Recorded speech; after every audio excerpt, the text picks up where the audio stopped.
of hosts. So in case of Leishmania species, the hosts are men, cattle, as well as the domesticated animals like dogs and sheep, all right, as well as the horses. So in this case, a large number of hosts are infected by Leishmania species, and the disease that it causes is termed as Leishmaniasis.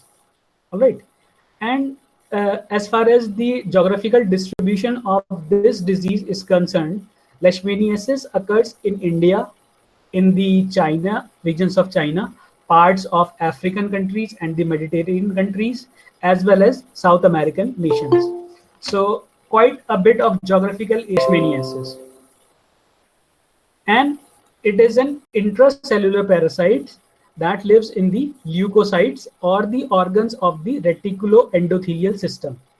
Okay, so reticuloendothelial systems are the organs which includes specifically the bone marrow, spleen, and the liver and lymphatic glands.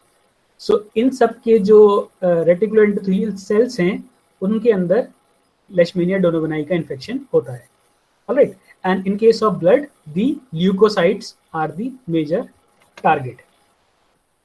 This parasite then causes a disease called as Leishmaniasis or Kala Azar. All right, so Kala means black, Azar means a disease or a disease which have the black pigmentation over the body of the animal or humans. So for example, in case of Kala Azar of humans, the common symptoms include the enlargement of the abdominal region. So the stomach becomes quite enlarged. And the reason for the enlargement of stomach is splenomegaly or the enlargement of spleen. So spleen का size बहुत increase कर जाता है because these parasites start residing in the reticuloendothelial cells. All right, and also the number of white blood cells, they also decrease, thereby making the person less immuno responsive. That means it becomes immunocompetent. All right, or immunosuppressed, basically immunosuppressed. It is transmitted by the vector called as the scent fly or phlebotomous flies. Then if you look at the structures, there are just two major forms of Leishmania. First is the Leishmanial form. So as the name suggests, it is the form which is present in the humans. All right, and the Leptomonad forms. So there are two major forms, and these two alternate between the vertebrate host, for example man, and the invertebrate host, that is the phlebotomous fly or the scent fly. So these two forms can be recognized easily by the position of the kinetopy flagellum. All right. So if you look at the structure of the Leishmanial form, you can see that it is also called as the amasticode form. All right, and you can see the basic difference is that the free flagellum is absent in case of the amasticode form. All right, so no free flagellum is present. Rather, the flagellum is present inside the body. All right, and this basal body. Hello. So the size of the Leishmanial form of Leishmania donovani, it is ranging from 2 microns or 2 micrometer to 4 micrometer in the diameter. So if you look at this structure, that it is 4 micrometer or 2 micrometer in diameter. All right, and it is present in the blood cells. And which are the blood cells which are infected? Not the RBC but the WBCs. All right, as well as the reticuloendothelial cells or the cells of the reticuloendothelial system, which is the spleens, liver, and bone marrow. All right, and this form is microscopic. That means you have to observe this under the microscope, and there is a rounded structure. All right, and the part from which the flagellum arises is called as the basal body or the blepharoblast. All right, and there is a kinetoplast which is present. All right, And this form does not have, as I told you, the free flagellum, which is present in case of the promastigote form or the leptomonad form. So आपने जो diagram बनाया होगा leishmania का, you might have drawn this structure in which there is a free flagellum present. But always remember that this form will be only visible, or this will only be present in case of the vector or the sandfly. So this form, which is the promastigote form, is present in the midgut of the invertebrate host or the sandfly. All right. And if you look at the size, it ranges from 15 to 20 micron across the length of the body. And if you look at the width, that is the thickness of the parasite, it is about 1 to 2 micron. So it is again a microscopic parasite. Okay, you have to see this under the microscope. And the contrasting character between this and the leishmanial form is that the free flagellum is present in case of the promastigote form, and it is absent in case of the amastigote form. It is elongated in structure, and it is cylinder and spindle shaped in nature. Okay, so this is called as the spindle shape, in which the body is tapered at end and it is thicker at the middle. All right, and there is a centrally located large nucleus which is present. Also, the blepharoblast or the basal body is also present, which gives rise to the free flagellum. All right, and there is a kinetoplast which is present in case of the promastigote form. Then if you look at all these structure, what are these kinetoplasts, what are these blepharoblasts? I've taken the detail in this slide. And as you can see, all right. So as you can see, the whole body is covered externally by the membrane called as the pellicle. All right. So that you have also drawn in case of your diagrams, which we have taken in the practical classes, that the outer layer is the pellicle in case of the flagellates. All right. And it is very thin and delicate and elastic membrane, and that provides a basic shape to the body of the organism. All right. And the leishmania is a uniflagellate organism. That means only a single flagellum is present. The part from which the flagellum originates or arises is called as the basal body, and another term for that is the blepharoplast. All right, and that will be situated near the anterior end of the body. So never confuse this with the tail. It is the anterior part of the body. So the flagellum arises from the blepharoblast or the basal body, which is present in the anterior end, and this is the posterior end. All right. So near the blepharoblast, a disc-shaped parabasal body is present, that is called as the kinetoplast. All right, and like the other protozoan, there is a cytoplasm which is colorless in appearance, and that is not differentiated, unlike in case of the amoeba. So amoeba के case में we have studied that the cytoplasm is divided into ectoplasm and the endoplasm. So in case of this parasite, you can see it is all uniform or homogeneously present, the cytoplasm. So that is not differentiated. Many structures like Golgi bodies, mitochondria, vacuoles, nucleus, blepharoblast, and the kinetoplast are then embedded in the cytoplasm. So all these structures are present in the matrix, just like in other animal cells in the cytoplasm. And the nuclei is spherical, and it is located in the medial part or the middle portion of the body. All right, and within the nucleus you can clearly see the dense part, which is called as the nucleolus. All right, so this is the basic ultrastructures of the leishmanial and the leptomonad forms of Leishmania donovani. So if you look at the life cycle, this is a very simple type of life cycle, unlike the case of Plasmodium, which is a very complex one. The transmission of infection starts when the sandfly or phlebotomous fly injects the promastigote form into the humans. Okay, So these are the phlebotomous fly are the scent flies which are there in case of the arid regions basically, and these scent flies are feeding on human blood, okay, and also to other animals as well. So they inject this infective state which is called as the promastigode form. So promastigodes are released into the bloodstreams, okay, and then what can happen? They are phagocytized by the macrophages as well as the other type of mononuclear phagocytic cells.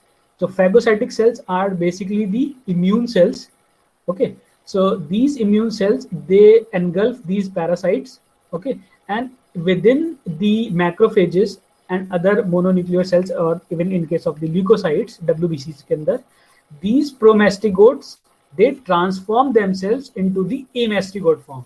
So always remember, amastigode will occur in case of the humans, and in the cell which is either macrophages, that is the part of the reticuloendothelial cells, or in case of the immune cells, leukocytes, these promastigodes, they transform into the amastigode forms. And then what can happen? When these cell rupture, these amastigodes, they keep on multiplying and they infect the other cells as well, and thus completing their life cycle inside the human host. अब यहाँ से क्या होगा? They need to be taken up by the vector if it has to be transmitted from one human to another. Otherwise, what will happen? The parasite will keep on multiplying and the amastigode form will keep on infecting the other cell, और human के अंदर इसका dead end हो जाएगा, और अगर human मर गया तो parasite भी खत्म. But if it has to continue its life cycle, or it has to continue its progression, what happens? That these amastigode forms have to be picked up by the vector host, that is the scent fly.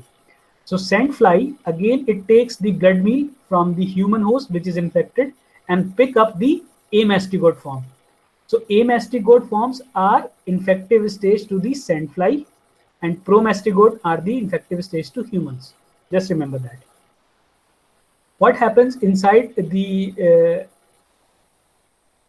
scent fly? That these macrophages which are infected with the amastigode, they rupture, okay, and they start ingesting into the gut of the scent fly. All right. So the amastigode then transforms into the promastigode form inside the gut of the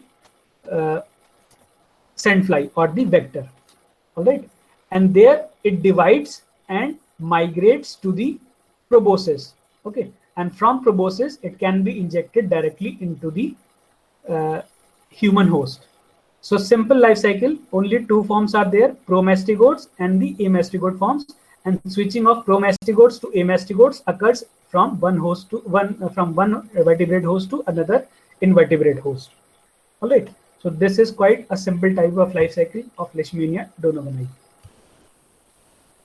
If you look at the disease caused by this Leishmania donovani, it is called as the black fever, okay, or the Kala Azar. So why it is called as Kala Azar? You can clearly see here in the abdominal region of this boy that the skin has become pigmented, okay. So why the skin has become pigmented is because of the increased secretion of the melatonin, okay. So जो skin pigment होता है, pigmentation, so melatonin का secretion बढ़ जाता है during Kala Azar, okay. That's why it is called as the black fever. It is also referred to as the dum-dum fever, all right. And as I told you, the host for the transmission of this disease is Phlebotomus argentipes in case of Leishmania donovani, all right. And Kala means black, सबको पता है, it is a Hindi word or the Urdu word, and Azar means sickness, all right. So that's why the name has been given it as Kala Azar. So what is the major symptoms and pathogenicity it is caused by this parasite? So first thing you have to look for that these infections, that protozoan infections, they have in them a thing which is called as the incubation period.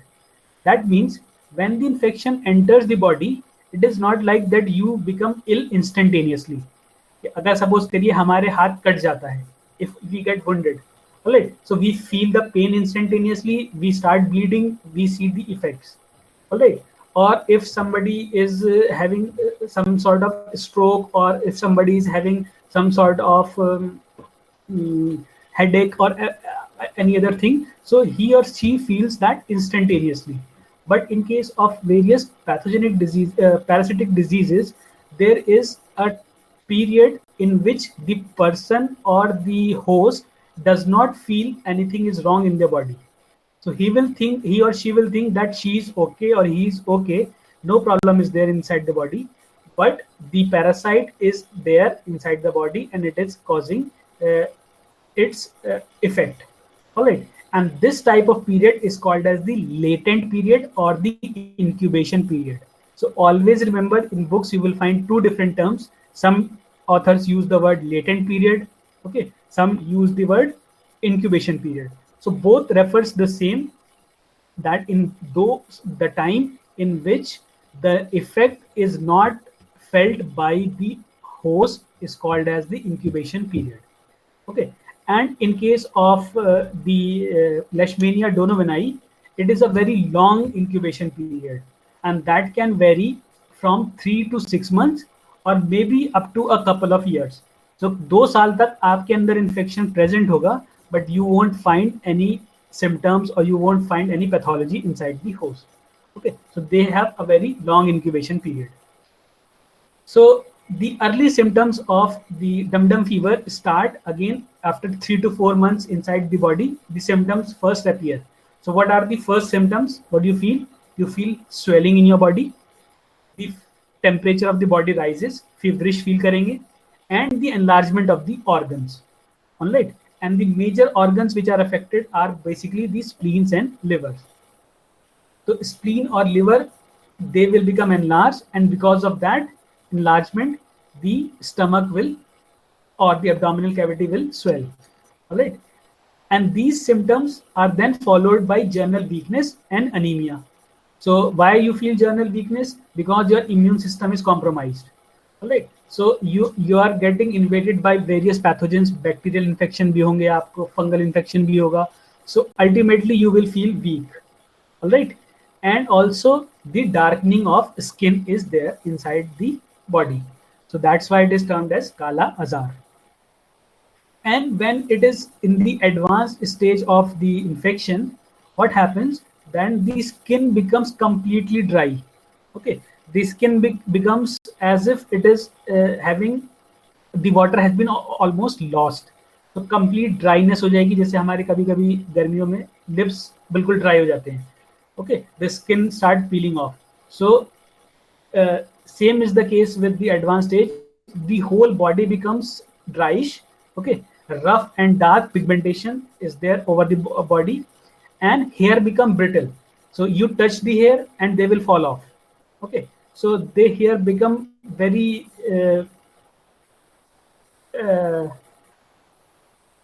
they lose their strength, right? So they become basically brittle, and that is at the end of the 3 years or 2 years after the disease has been induced. All right. And if the patient does not receive the proper treatment, it can lead to death in 2 years. So 2 साल तक तो वो आराम से survive करेगा, उसे पता भी नहीं चलेगा कि it is he or she is having problem. But in a course of 2 years, he will or she will be dead. All right. And again, the cause of death may be because of secondary infection as well. And secondary infection, why they are having secondary infection? Because of the immunocompromised nature of their immune system. जब reticuloendothelial cell destroy हो गए और आपके macrophages destroy हो गए, आपके leukocytes destroy हो गए, so your immune system has been weakened. So you get infection from bacteria, viruses, and these immunocompromised individuals, they then succumb to death. All right.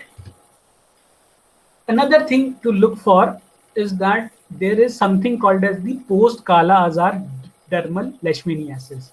and it is very common in Indian and Bangladesh countries of like India and Bangladesh, that is Indian subcontinent, in which a person who has been suffering from Kala Azar or Leishmaniasis, after treatment, okay, what happens?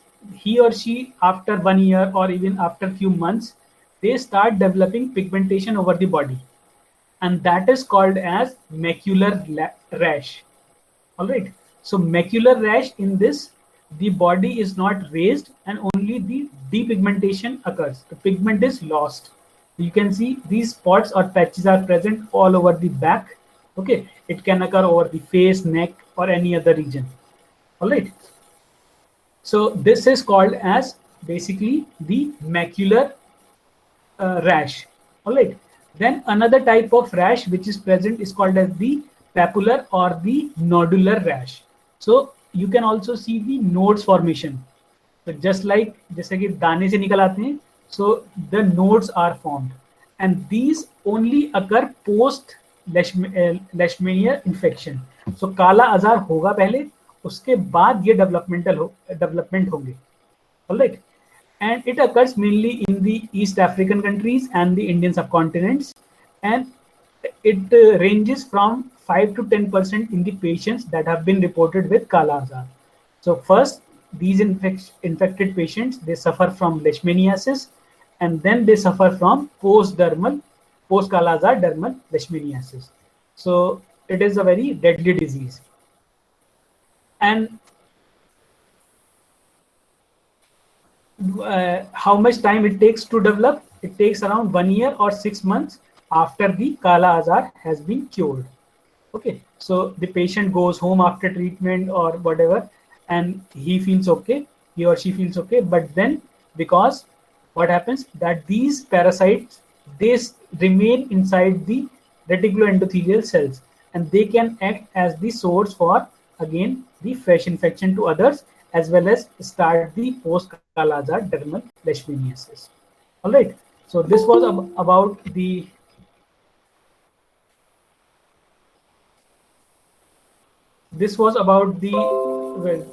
Leishmania donovani.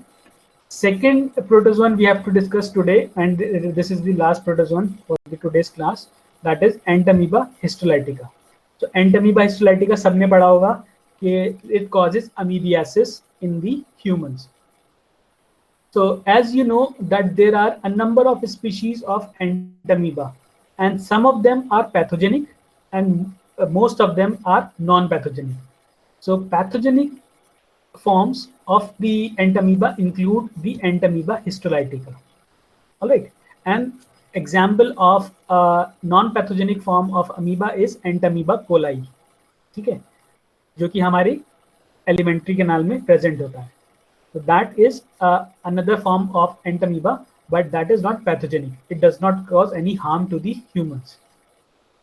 So it is an intestinal parasite, and which is mainly present in the rectal region and the colon of the host. All right. And it is also causing the infection in certain other parts of human body.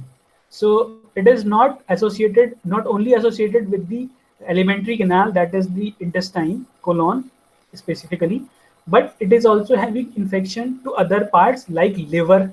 It can go to brain, it can go to lungs as well. So Entamoeba has been reported from different organs within the human host. All right. The major pathogenic Entamoeba species, which is Entamoeba histolytica, it occurs worldwide. So most people think that this is the problem of only the developing countries where low hygiene is present, or the people don't have the proper or safe drinking water or access to the clean and uncontaminated food. No, it is the problem worldwide, but the major problem again is present in the developing countries. So how the infection is transmitted? It is transmitted through contaminated food and water, all right, which has been contaminated with the human feces. So if somebody is having Entamoeba histolytica in his abdominal cavity or the abdominal region, then what can happen? If he or she is passing these cysts the infective stage in case of Entamoeba histolytica are the cysts. We will discuss that. So the cysts serve as the source of fresh infection to the other human beings. All right. So majority of the infection, which is the amoebiasis, occurs in case of the developing countries, but the industrialized countries, okay, or the developed countries are also at risk. And what population is at risk include the travelers, all right, and the recent immigrants and the immunocompromised persons. So what happens in case of travelers, if they are traveling from one place to another in search of a particular locality for their habitation, they can drink contaminated water and they can get infected. Okay, so those are the people who are at most risk. Then the recent immigrants. So if somebody is seeking refuge in a country, all right, so they don't provide a home or direct place, rather they provide a temporary settlement near the water bodies. Okay, and that is still prevalent in many countries. So those immigrants, they don't get access to clean water and proper hygienic conditions. So if some of those travelers, immigrants, which are coming from the uh, underdeveloped or developing countries, has the infection, he can transmit that infection to the other people in the group as well. Also, in case of the immunocompromised individual, I will show you a slide in which immunocompromised individual with amoebic infection has such a drastic effect on the colon. Okay. So if you look at these pictures on the right side, in the first one, you can see there is an oval shaped structure, which is nothing but the cyst of Entamoeba histolytica. And this has been passed along with the feces. So human feces, when observed under the under the microscope, if this is present, this cyst oval structure is present, which have nuclei. अब यहाँ पे 4 nuclei हैं, but it might not be visible to you. This is the first nuclei, this is the second, third, and fourth, because the cysts of Entamoeba histolytica are quadrinucleate. All right, we will discuss that, so don't worry. And then there is a longitudinal rod-like structure which is present. We will discuss that also. Okay, what is this structure? So this is the presence of cyst in the stool of infected host. All right. The second stage is the trophozoite stage. And in the trophozoite stage, the cyst wall is not there. It is not circular in shape. Rather, it is elongated mostly. Okay. And sometimes it can have these darkly colored structures in them. Okay. These darkly colored structures are nothing but the RBCs, injected RBCs. So these ingested RBCs are present only in the trophozoite stage. So these are again trophozoite, this is also the trophozoite, and this is a trophozoite which does not have the RBCs. So these are not two different species. These three are all same species. These two contains on the extreme, they contain the ingested RBCs. So जो dark color का pigment आपको नजर आ रहा है, ये कोई structure नहीं है इसका. It is the ingested RBCs. All right. And these can also be passed in the feces. तो feces में आपको cyst भी मिलेंगे और आपको ये वाली stage भी मिलेगी, that is the trophozoite stage. Then in the colon, the infection can start from lumen to the tissue. तो जो आपका mucosa होता है, it invades the mucosa, intestinal mucosa, and then in the intestinal mucosa, it can develop into the trophozoites. All right. So let us study about each of them. The cysts and trophozoites are passed in feces of the infected animal or the human beings in this case, and these cysts are typically found in the stools. All right. Whereas the normal stools, but in case of the trophozoites, they are mainly present in case of the diarrheal stool. तो loose stool जब होंगे, loose motions, तो diarrhoea जब होगा, तो आपको दोनों stage मिलेंगे, आपको सिस्ट भी मिलेंगे और आपको ट्रोपोजॉइट भी मिलेंगे. But when only cysts are present, that is the infection has not reached the mucosa, you will only find the cyst stage. All right. The infection of Entamoeba histolytica occurs via the ingestion of the mature cyst from the fecally contaminated food, water or by hands. So अगर आपने food contaminated खा लिया, या if you drank the water from a contaminated water body, or even if from your own feces, you can have the infection to yourself also. Okay, so if you have not washed hand after defecation, then you can get infection as well. So that is called as the self-infection. Then a process known as excistation occurs in the small intestine. So what happens if somebody is drinking water which is contaminated with both cyst and tropozoites? So tropozoite is not a stage which is infective stage. Okay. So first, when these are released into the water bodies, these tropozoite they die. Okay. So they are not the infective stage. वहाँ पे ये खत्म हो जाएंगे. But sometime if they can survive by any chance, and they are eaten up by the, or they are consumed by the human host, these tropozoite cannot cause infection. So always remember that this is not the infective stage. ये जाएंगे सीधे stomach में, जब alimentary canal में, और stomach में और intestine में जाके ये डाइजेस्ट हो जाएंगे. Okay, by the action of enzymes called as pepsin and trypsin. So that will be digested. This will not serve as the source of infection. What serve as the source of infection is the cyst alone. So the cyst, which is mature cyst, is present, and when it reaches the small intestine, in the intestine, a process called as excistation occurs. So excistation means the cyst has been broken down. Okay, and the tropozoite are released from the cyst. So this take place inside the small intestine and releasing the tropozoite stage. So there are only two stages, the cystic stage and the tropozoite stage, and which migrate to the large intestine. So these tropozoites, cysts, will be transformed into the tropozoites, and tropozoites will migrate to the large intestine. All right. And there are two possibilities for these tropozoites. One is that these tropozoites can remain inside the lumen of the intestine. So lumen में रहेंगे. All right. So that form is called as the non-invasive form of infection. If they are present in the lumen, they will not cause any harm. Okay, they will simply take the nutrition and they will pass on the infection along with the feces. All right, but some of the individuals, they start invading the mucosa or the intestinal lining. तो जो intestinal lining, अगर आपने structure पढ़ा हो intestine का, मैं आपको दिखा देता हूँ. All right, see here. So this is the lumen. Okay, तो lumen जो है, जो जहाँ पे सारा हमारा फूड पास करता है, digested food, this is the lumen. All right, this is the mucus layer which is present, all right, over the intestine. All right, and then there is this mucosal layer and the submucosal, and then there is the muscular layer. All right, so when the cyst is present inside the lumen, or the tropozoites are present inside the lumen, it will not cause any harm to the host.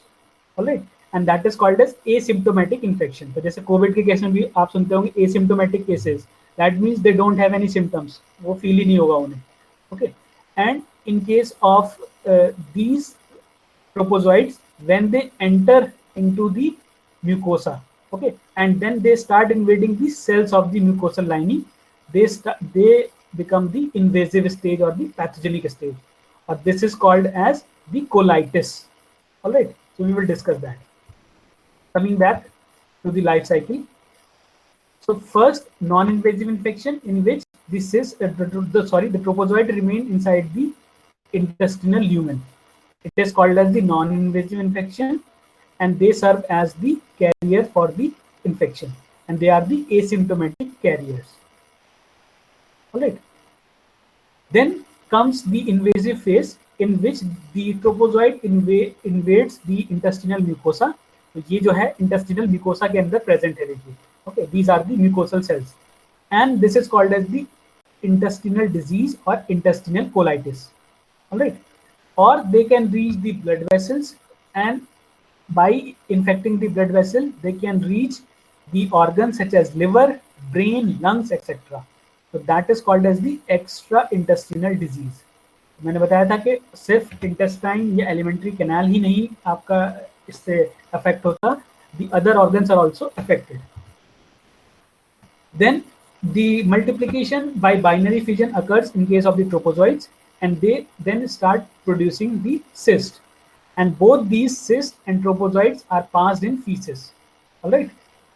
And only the cyst can survive for a longer period, that is from days to weeks, and in the external environment, and they remain infectious because of the presence of the cyst wall. Okay. So the cysts are covered with a thick cyst wall, and that protects them in the external environment. While the tropozoites, as I also mentioned earlier, they are rapidly destroyed because once they are outside the body, they don't have a protective covering like cyst wall. So they have the plasma lemma. So plasma lemma होती है उसके अंदर, and that is just like a cell membrane or the plasma membrane. So it is basically destroyed very easily. And by chance they remain alive in the external environment, they cannot survive inside the host, okay, when ingested, because of the gastric environment, the presence of the enzymes like pepsin and trypsin. Okay, so they are digested, and only the cysts are the infected stage. So very simple life cycle of Entamoeba histolytica. Infection start when the person ingests the mature cyst, which is the infective stage. And you can see there are 4 nuclei, which is the specific feature of Entamoeba histolytica. Entamoeba histolytica में specifically चार nucleus होते हैं एक cyst के अंदर. So that is called as quadrinucleate. I will discuss in the coming slides. It is ingested, it reaches the alimentary canal, और जब small intestine में reach करता है, there excistation occurs. That means tropozoites comes out from the cyst. Okay, so you can look here, the third after second, it is third here, that excistation occurs and the tropozoite comes out of the cyst. Okay, and then it start multiplying. All right, so binary fission के through ये multiply करेगा और it will become increasing in its number. All right, or it can form the cyst, and cyst formation has different stages. So there are 4 major stages in the cyst formation. First is called as the pre-cyst stage. Okay, so first is pre-cyst stage, जो कि इसमें नहीं show की है, but I will show you in the next slide how the pre-cyst stage look like. And this is basically the cyst stage. So after the formation of pre-cyst stage from the tropozoite, it transformed into a cyst which have only single nuclei. एक nuclei है. Then the fission occurs, and the one nuclei is split into 2 nuclei. So that is the immature cyst. And then again it finally transforms into the mature cyst, which contains the 4 nuclei. So 1, 2, 3, 4 nuclei present होते हैं, and then it comes out of the host, and then it can cause again infection to the other organisms. All right. So both cyst and tropozoite, as I told you, they are passed in feces, or tropozoite get destroyed either in the external environment, or if they are ingested, they get digested in the alimentary canal, the stomach and the intestine, and only the cysts are able to propagate, or they are able to again contain the infection. Okay, so look at the structure of tropozoite, the ultrastructure. You can see a lot of structures which you are already familiar with. For example, the outer covering is called as the plasma lemma. All right, so you can see the outer layer is the plasma lemma, which covers the whole tropozoite. Then you can see a special thing, which is the presence of pseudopodia. All right, so pseudopodia, which is majorly helping in the locomotion process, is present. Then you can see a large body which is called as the nucleus. Okay, so this nucleus is present, and they contains an endosome called as the karyosome. Right, and this karyosome is then lined with the peripheral chromatin structures. So these radiating lines are the chromatin structures which are present. All right, and then another thing which is quite remarkable in case of the tropozoite, that like the amoeba, The cytoplasm is differentiated into the outer ectoplasm and the inner dense endoplasm. All right. So the granular part is called as the endoplasm, which is the dense part. ये वाला जो part है बीच में. All right. And this outer part pseudopodia के side में जो है, that is the ectoplasm. Then again, as I told you, some of them, not all tropozoites, they contain the ingested RBCs. So these dotted or these circular structures are not the organs, or they are not the organelles of the tropozoite itself. Rather, they are the ingested RBCs. Okay, so this is the feeding stage. So if you look at the characteristics of the tropozoite, it is basically a feeding or the growing stage of the parasite. And because of the presence of pseudopodia, it continuously changes the shape, but it is not perfectly spherical or rounded as the cyst is there. So you can clearly see the difference between the cyst and the tropozoite stage. If you look at the size, it is having a size of about 20 to 30 micron, but it can have a size from 18 to 40 microns. So in some of the cases, up to 40 micron length of tropozoite have been observed. All right. And the average size is 20 to 30 microns or micrometers. If you look at the cytoplasm, it is divided into the ectoplasm and endoplasm, as I told you. And some of them can, the endoplasm can contain the RBCs. All right. And also the ingested tissue granules and the food material. So that have been not shown in this case, but the RBCs have been shown. So all these stored food or the ingested food is present in the endoplasm. Always remember. Then nucleus is a single. Okay, only one nucleus is present, and it has a size of about 4 to 6 micron. All right. And then the nucleus contains the central karyosome, and it has the fine peripheral chromatin. All right. And the tropozoites are actively motile because they have the pseudopodia. All right.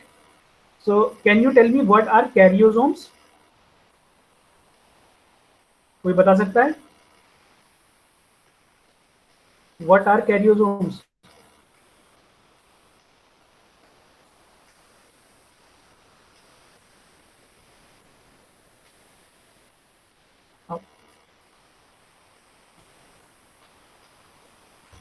Yes sir. हाँ, पता है या नहीं पता तो बता दीजिए, मैं बता दूंगा फिर. अगर पता है तो आप बता दीजिए. नहीं पता है. नहीं पता सर. न्यूक्लियस का स्ट्रक्चर पढ़ा है? Yes sir. हाँ, तो न्यूक्लियस के अंदर क्रोमेटिन मटेरियल प्रेजेंट होता है, ये तो पता है सबको. Yes sir. Okay, so extra chromatin material which is not present inside, which is present inside the nucleus, is called as the karyosome. Okay, so this is also a genetic material, but that is not part of the chromatin material. So chromatin material के अलावा जो भी चीज present होगी, that is called as the karyosome. All right. Then comes the pre-cyst stage, in which you can see it is not a perfectly spherical structure. Okay, so cyst जो मैं next slide में दिखाऊंगा, देखिए, it is perfectly spherical structure, and this is called as the cyst stage. But this is not the perfectly spherical structure, and it has the pseudopodia also. All right, so that is called as the pre-cyst stage. So pre means just before the cyst stage. So tropozoite, when transforming into the cyst stage, undergo the pre-cyst stage. So what happens, that this is the intermediate stage between the tropozoites and the cyst formation. It is smaller in size. जैसे पहले हमने बताया था 20 से 40 microns तक जा सकता है, ये 20 से 30 माइक्रॉन्स तक होता है एवरेज. ये होता है 10 to 20 माइक्रॉन साइज में. It is smaller, half size का होगा. इट इज राउंड और स्लाइटली ओवॉइड इन शेप. ठीक है ना, ओवल शेप का है. Blunt pseudopodia are present at the peripheral region. तो जैसे उसमें peripheral region में pseudopodia present थे, same is case in this case also, but the difference is that you won't find any of the RBCs or the ingested food in case of the pre-cyst stage. तो जैसे यहाँ पे present थे RBCs, इसमें आपको pre-cyst stage में नहीं मिलेंगे. Also, what you find in pre-cyst stage, that the plasma lemma has been replaced with a thick outer shell or the cyst. तो cyst यहाँ पे cyst wall बननी शुरू हो जाती है, right? And both again ectoplasm is also present and endoplasm is also present in case of the pre-cyst stage. So very easy to remember.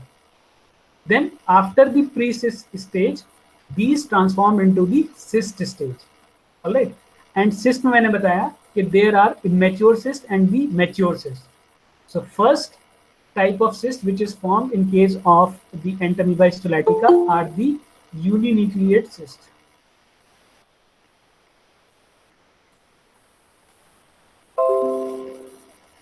All right. So these are the uninucleate cysts, means they have only the one nuclei. एक nuclei present है.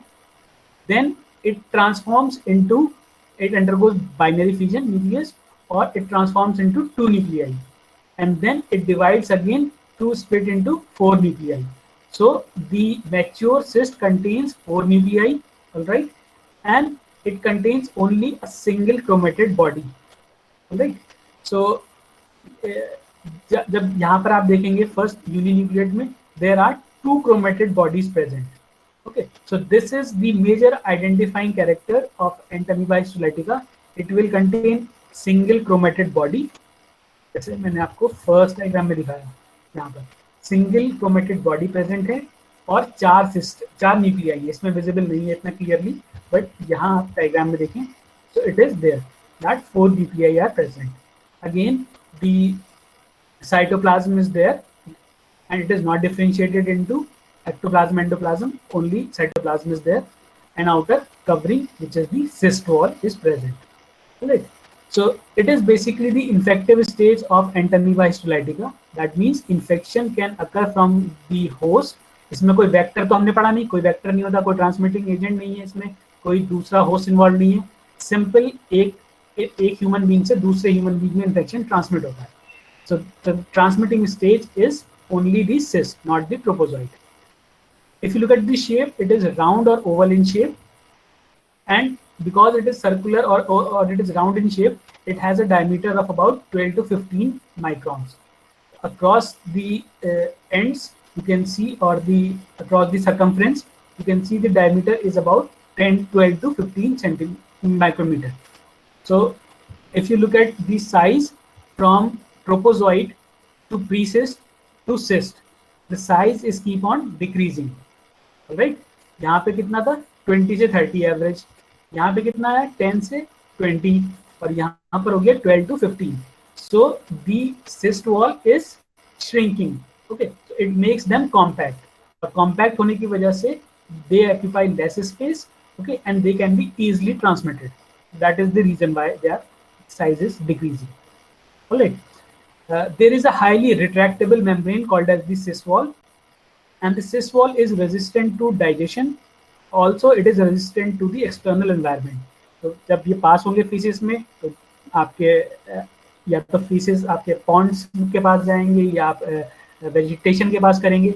So all these, if they are getting infected, so they are resistant because of the presence of the cyst wall. So they are not destroyed easily, unlike the propozoid stage. As you look at the nucleus, the cysts have different number of nucleus. In the immature stages, it is the one nuclei or two nuclei, but in case of the mature stage, there are four nuclei or the quadrinucleate cysts are present. Cytoplasm shows the chromatid body which is present, a single chromatid body in case of the quadrinucleate cyst, but there is again no RBCs or food particles. So this is also not a feeding stage.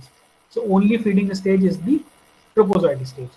And these mature cysts, which are quadrinucleate, are passed in feces from the infected person. The infection can be transmitted to the other without any delay.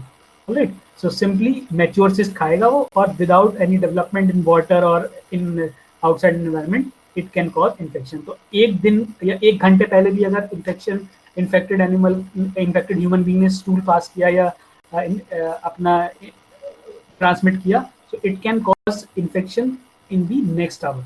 So they don't need any developmental time outside the body. All right. So this is basically a picture showing how these tropozoites invades the mucosa. So majority of the tropozoites, they remain inside the lumen. Okay, so the space and lumen means the empty space which is present in the colon. Most of the parasite or the tropozoites, they live in that space, and that is called as the lumen amoebiasis. ठीक है, तो आदमी को पता भी नहीं चलेगा कि उसके अंदर अमीबियासिस है और वो एसिम्प्टोमेटिक कैरियर की तरह काम करेगा. But once these tropozoites start attacking the mucosa, okay, or the layer of the large intestine, then it causes a disease called as the amoebic colitis. All right, and or the invasive intestinal amoebiasis, which occurs when the mucosa is invaded. And this symptom, अब यहाँ तो asymptomatic था, यानी कोई symptom नहीं होंगे body के अंदर. But once it start entering the mucosa, this symptom starts. So the symptoms first what they appear is the severe dysentery, loose stool pass होंगे, and the associated complications. Complications like stomach ache, okay, abdominal ache, पेट में दर्द शुरू हो जाएगा, ठीक है. They will start feeling weakness, ठीक है.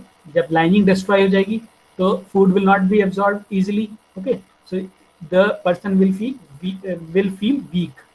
All right. So these are the complications for Entamoeba histolytica.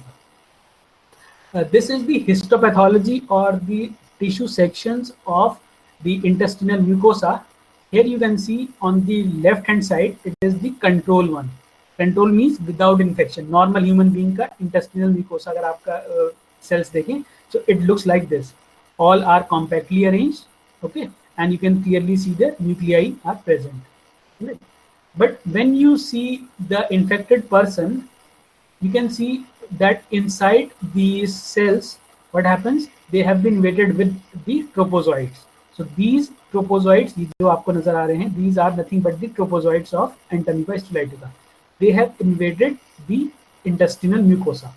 ठीक है, और उसके अंदर ये amoebic colitis कहेंगे. अच्छा, what does the word colitis means? जहां भी word itis आप पढ़ेंगे, that means inflammation. Always remember. ठीक है, conjunctivitis, आंख में जब इन्फ्लेमेशन होता है, इन्फेक्शन होता है, कंजक्टिवाइटिस, ठीक है ना. ऐसे ही कोलाइटिस, समझ आ गया. सो कोलन का इन्फेक्शन कॉल्ड एज कोलाइटिस. सो पैनक्रियाटिस और डिफरेंट आइटिस जहां भी वर्ड होगा तो उसका मतलब होता है इन्फ्लेमेशन. ठीक है, so it causes inflammation. On to the right hand side, which is extreme, on the extreme right, this is the case of an immunocompromised person.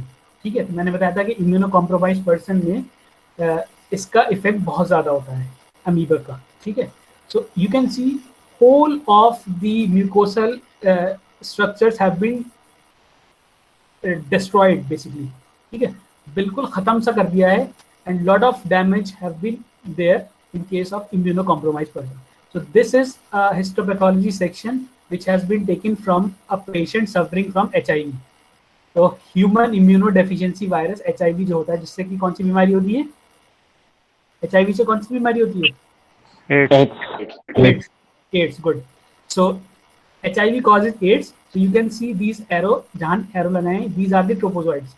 So in case of HIV, as the immune system is compromised, these amoeba, they cause very drastic effect. Okay, so they cause lot of damage in those persons, and you can clearly see because these cannot be killed by the immune cells. Immune cells उसके होते नहीं, immunocompromised state है HIV की वजह से. So lot of damage occurs. Okay, and these person die also. Most of the person, they survive the amoebic phase of or the colitis phase of the infection, but these HIV patients, they cannot survive, or they die. क्योंकि आप देखिए जब ये हालत हो गई है, so how the food will be absorbed? The food cannot be absorbed. Then finally, these few pictures I have taken for the extraintestinal phase of infection. That means these tropozoites have migrated from the intestine to different parts. And how they can migrate? They can migrate by entering the blood vessels. The blood supply jahan hogi, they can go in all different organs. So the first one on the left side is a CT scan of abdominal region. There you can see this is a liver. Liver की तरह दिख रहा है, ये देखिए. if you can see, this is nothing but a liver of human being, and inside the liver you can see there is a large oval shaped shadow which is present. So this dark structure is nothing but a liver abscesses. ठीक है ना? So what are liver abscesses? They are the cavity filled with pus. So ये देखिए आप नीचे एक cross section का हमने फोटो लिया है. There you can see that this is a cavity inside the liver. Liver तो ऐसा होना चाहिए. This is solid structure, but because of these amoebae, they can eat and cause necrosis.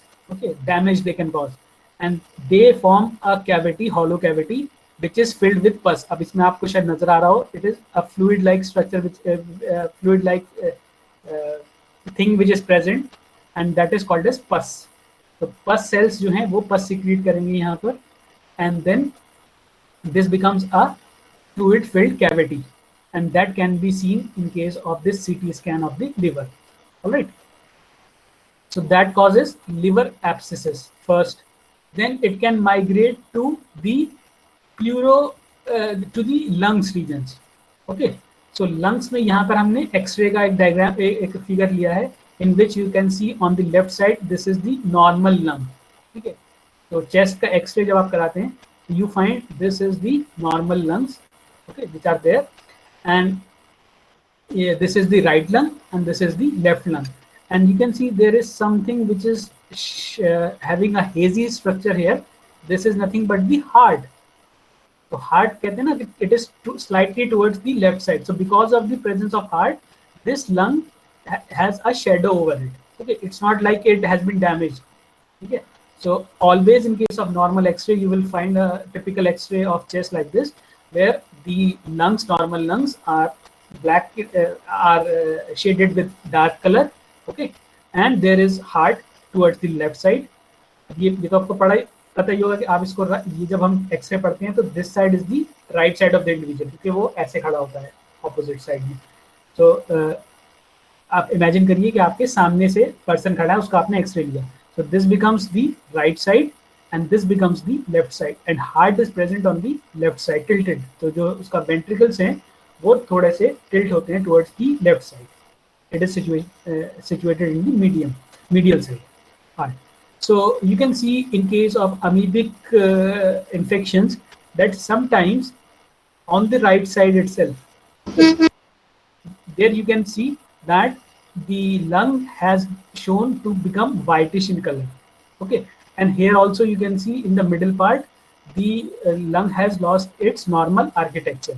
So that is because again the fluid filled cavity is present in case of the lungs as well, and that is called as pleuropulmonary abscesses.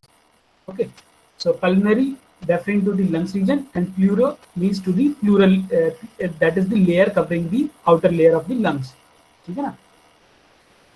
And lastly जो नीचे है ये हमारा एक brain का scan है basically, and you can see on the left that is the normal brain scan. You can see the two lobes are present, okay, and they have uniform distribution of the brain cells. Okay, but in case of the infected individual, if it reaches the brain, that means the tropozoites reaches the brain, it can cause again abscesses in the brain. Okay, or that is called as the brain abscesses, in which you can see here that cavity has been formed and it is showing a different topography as compared to the normal brain. So that is all about the entamoeba histolytica. समझ आया?